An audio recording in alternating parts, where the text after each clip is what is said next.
Good morning, everyone. It's very nice that Soren mentioned advertising, because advertising is in fact the primary funding vehicle which White Label Space is focused on. That's in fact the origin of our name. White Label Space is a white label platform on which somebody can do some very interesting lunar space advertising. A little bit of background on our team. We were started in 2008 at ESA S-Tech, so a number of us were employees there at the European Space Agency Technical Centre, and that grew into a non-profit foundation which is our headquarters. It's located just off the map there on the right, you see. So it's just 1 kilometre away from S-Tech. And in 2009, I think, we opened our Japanese branch office, and Takeshi Hakamada is the CEO of that branch.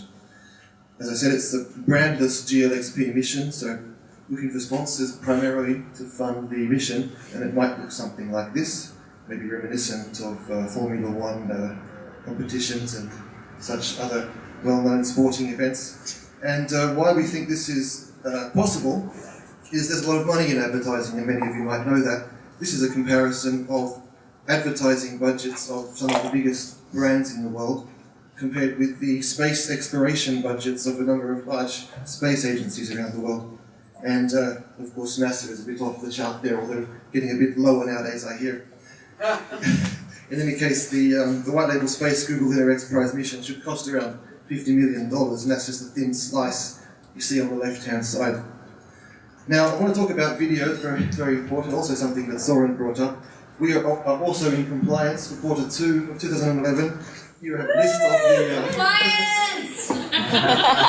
the... Here you see a list of the videos which we created and the links.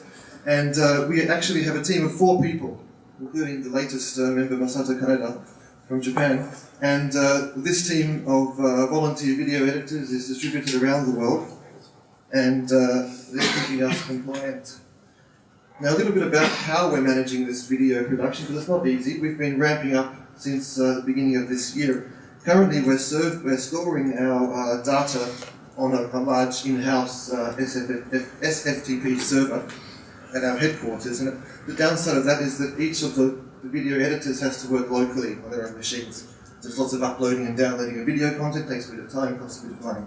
However, we're quite interested to let you know about an activity underway by Steve Allen. Steve Allen is in fact the team leader of White Label Space. He's an internet media specialist based in the UK, and he's now a founder of a new startup company called Clearer. And Clearer is developing a new online product called Frame Blast, which is an online editing tool for video. So the data remains in the cloud where it's convenient to use, and so it might be quite nice for other GLXP teams to get involved. We will send around an invitation a bit later once that's ready. Now, some of the technical aspects. We have a 2-stage mission with a small rover. It weighs about 10 kilograms, and we use the 2-stage direct descent trajectory, so we have a braking motor, just like on the NASA survey missions, which were successful 5 times out of 7 in the 1960s. We break up the work share with the rover being developed in Japan, the lander is being developed in Europe, and we're starting to look at some braking stage developments in Australia. Regarding launch vehicle options, we aim to procure the launch on the commercial market, so at market rates. We've studied a number of different options which you see there, but we're also interested in other opportunities. We have a full technical paper which is an update. This was from IAC 2010. We'll probably also release one this year. So you can download that from our website there on that mission link. And one of the most exciting things we've done recently is participating in the Rio Tinto Mars Analog Field Trials in Spain. That was organised by the Austrian Space Forum. And ESA was also there with their Eurobot rover, which you see there. And White Label Space had a mock-up of our little lander. That's a full-size mock-up, and it's a static thing. So it's really showing the size, the shape, the basic concept of what we're trying to do. Over time, we're going to add functional elements to the exterior of that lander, so eventually we can demonstrate the complete GLXP surface mission. And we'll also be doing that, I think, with the Japanese rover in March next year. Nice. The rover prototype is currently being developed. This is a full-scale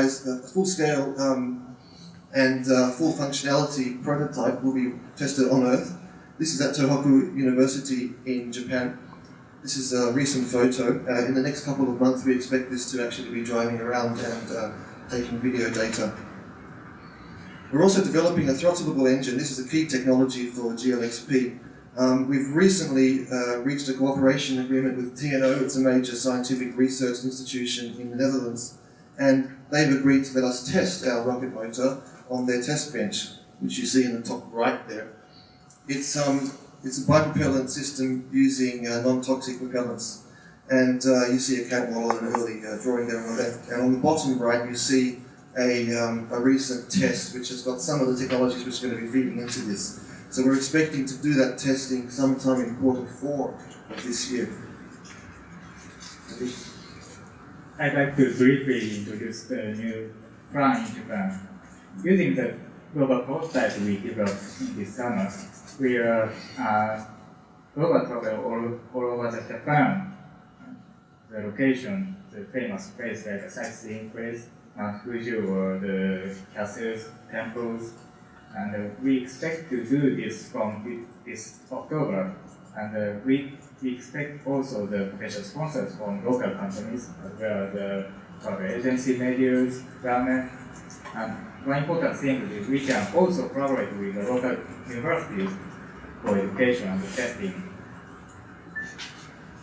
And also we can produce many videos and blog posts using this promotion. So that's all, thank you.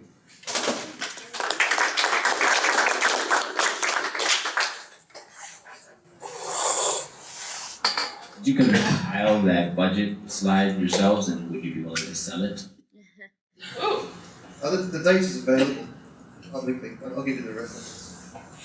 For landing, you need the point when you will ignite your engine. What you intend to use for distance measurement and speed, relatively to moon. Like you have to time second when you have to ignite the engine.